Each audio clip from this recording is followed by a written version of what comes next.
Rap is a subcategory. It's a subclass of poetry. I mean, both rappers and poets have skills with metaphor and allegory, but when it comes to rhyme and rhythm, rappers simply have authority. See, and what about hip-hop? Well, that's another story, because, hip-hop is bigger than rap, and rap is bigger than poetry, but if then rap is a form of poetry, then I guess poetry is bigger than that, so just pick a branch and swing from it, as long as you get them to clap. Why am I creative? I'm creative for three reasons that each represent a different level. I'm creative because I feel a passion for performing and being creative. I'm creative because, that's how my brain is wired, that I get a rush of emotional neurotransmitters off of the experience, and it's a high. It's a physical high.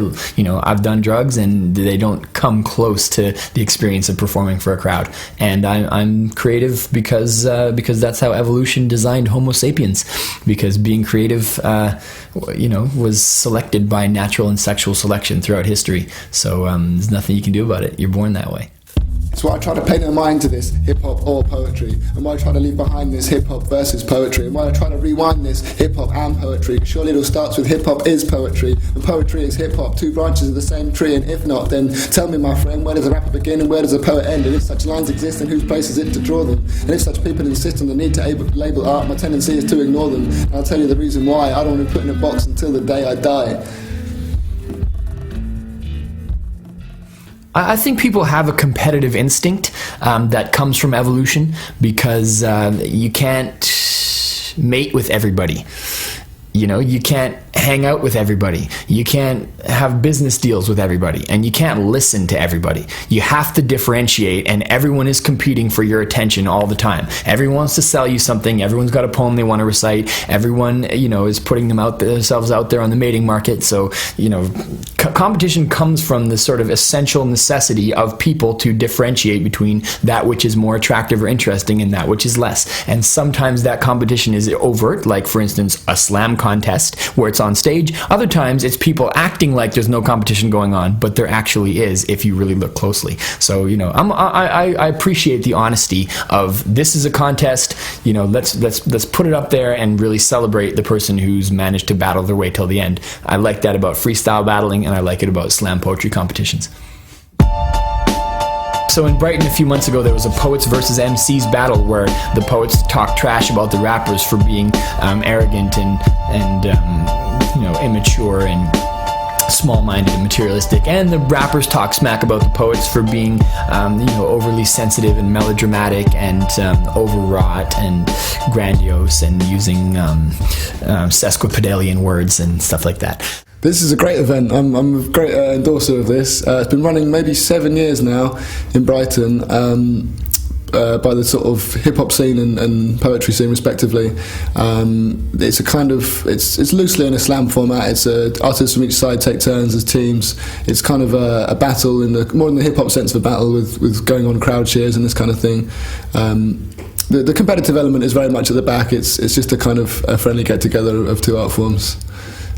Sometimes people take different levels of seriousness with it, but that's half the fun. Now, this piece was inspired by my feelings of frustration over the human race's apparent wanton destruction of our natural habitats and our biodiversity, which is why I've called this piece Words Fail.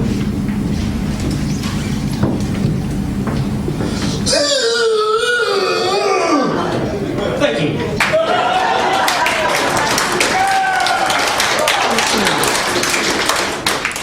I've entered 2 slam championships in my life, and championship is sort of a overblown word. They were just little local contests, and in both of them I placed 3rd. What I write is rap. I write rap lyrics, and when I recite those rap lyrics without a beat, then they qualify as spoken word, because spoken word is a very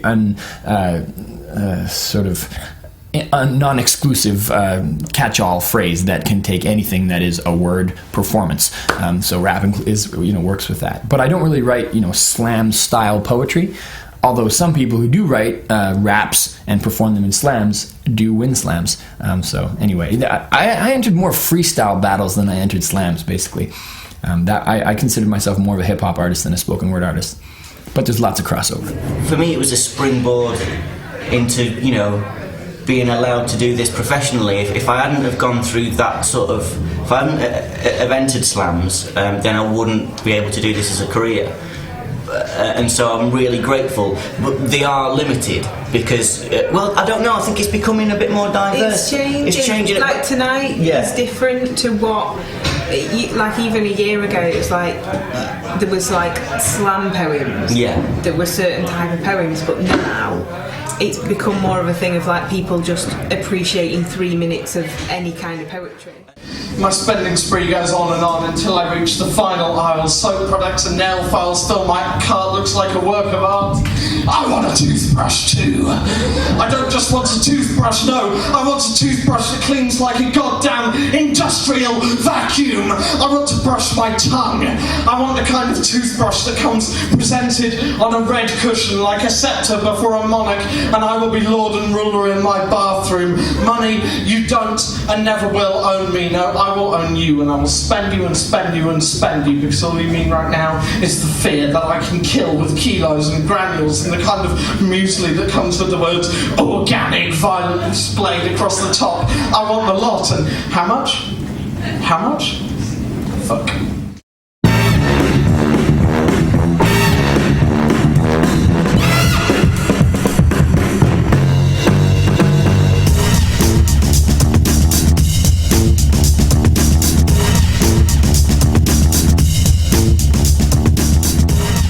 Well, speaking of competition, Chaucer, the 14th century poet, understood the necessity of it when it comes to performance poetry, and I was writing my thesis about the Canterbury Tales and about how Chaucer creates a competitive sphere in which to present his storytelling collection, where each of the pilgrims are telling a tale. And so I wrote my thesis when I was doing my master's in English about how Chaucer's design of the sort of rules and stakes of that poetry competition actually anticipates what's going on with freestyle battling and rap. Pretty much an identical set of sort of social norms govern these two poetry competitions. And, you know, I don't think that's a coincidence. I think that there's something instinctual about that sort of takes us back to the roots of human language use. So I was making that argument as part of my thesis, and then at a certain point I thought, you know, I could talk about that all day, or I could show people that these two things are actually more similar than they appear to be by rewriting the Canterbury Tales into rap. So that's where it came from. And I wrote it in between sort of 1999 and 2003, little by little, and then I took it on tour in 2004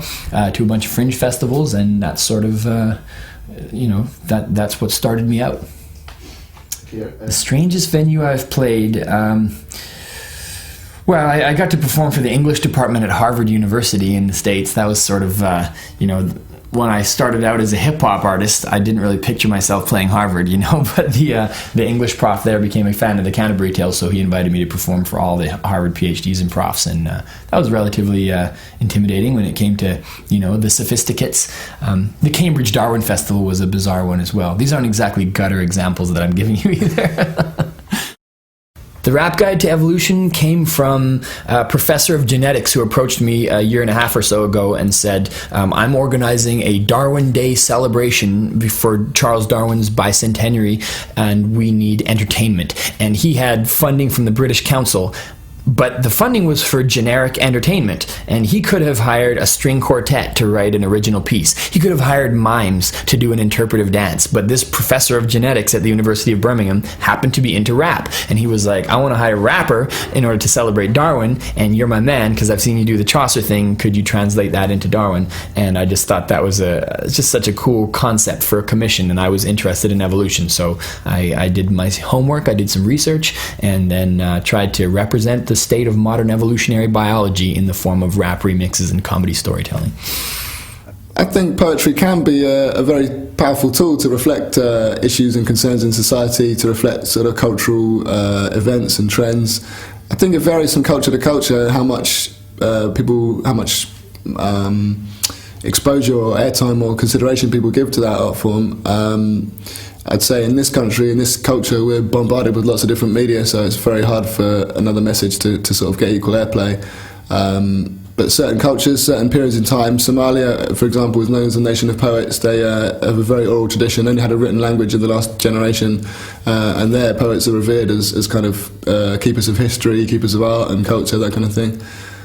Has there been a shift in enthusiasm and popularity of poetry? Yes, there has, especially in participating. I think there's more and more poets every year because somebody sees someone inspiring and decides to take up the pen themselves. I don't know that it's necessarily getting a lot more media coverage than it used to. It's still a fairly marginalized art form compared to lots of others. You know, there's no poets as famous as there are actors, no poets as famous as there are rappers. But to give you an example, when I was at the Fringe last summer, 2 different people independently came up to me and said, I saw you perform the rap Canterbury Tales in 2004 and it blew my mind, and I started writing performance poetry because I saw that, and both of them are now on the scene, competing, performing, trying to make a career out of performance poetry. So I felt like a proud father. I was like, yeah, I'm sowing my seeds. I would say I've been on the path to doing this kind of thing a lot longer than I've realised it. I think ever since I was very young, I've had a fixation with wordplay, with making jokes and puns, with rhyme, with the sound of words.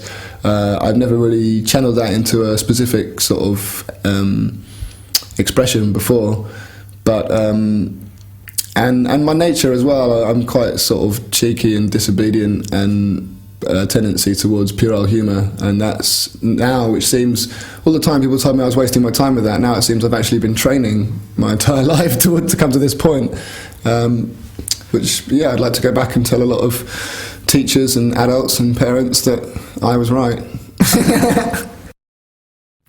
Sometimes I find my mind likes to drift and daydream about favourite places I've been and things that I've seen. At the time I went to a gig of Al Green with his voice so strong and soulful and still so serene, smoother than cream. I was in awe of what I heard and saw before me. He'd been dropping hits before my mother bore me and still hit the high notes like a man in his prime. The whole experience nothing short of sublime. And then there was a time I stood at Cape Point, a joint of Swazi ablaze. I gazed overcome with emotion off then Africa and into the ocean. Then I finished my spliff, let my thoughts and my eyes drift. Couldn't see another soul but mine felt so lifted, and to be in that time and space I felt so gifted. You just have to trust this, cause none of my words can ever do justice to the beauty that I witnessed. But much as these memories give my soul such satisfaction, they'll only be highlights of today is live action. Uncut, unpredictable, an untouched miracle, tangible, physical, something you can really feel. The world full of fakes, it's the only thing that's really real. And though some truly breathtaking blessings have come my way, none can match the power and potential of today.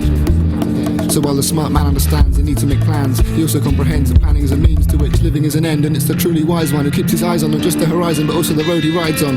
So carpe diem is something I believe in. The day is what I'm seizing, time is as temporary as the seasons. Almost nothing's everlasting, but I don't want forever. Today is all I'm asking. Don't want to beg or borrow from yesterday or tomorrow, cause today is all I need. If I could do right today, I'm halfway to being freed. And they say change takes years, and it's true in some ways, but a year ain't nothing but a sequence of days. And from individuals' lives to global superpowers, everything can change in 24 hours. September the 11th, 2001, or Boxing Day of 3 years later. Sometimes the shockwave of a day can be felt all the way around the equator. And I don't mean to be a hater, but fuck how big your car is, how big your paycheck is, or the cost of your second home, cause the day is the only thing any of us really own. It's all you can grasp, all you can really touch. It's the most important day of our lives, so I strive to treat it as such. Trying to keep up a smile like it's my birthday, keep my eyes full of surprise like it's my first day, and treasure it like it's my last, cause once it's past I can never reclaim or replace it. It's why I want to embrace it, taste it, no time to waste it nor forsake it.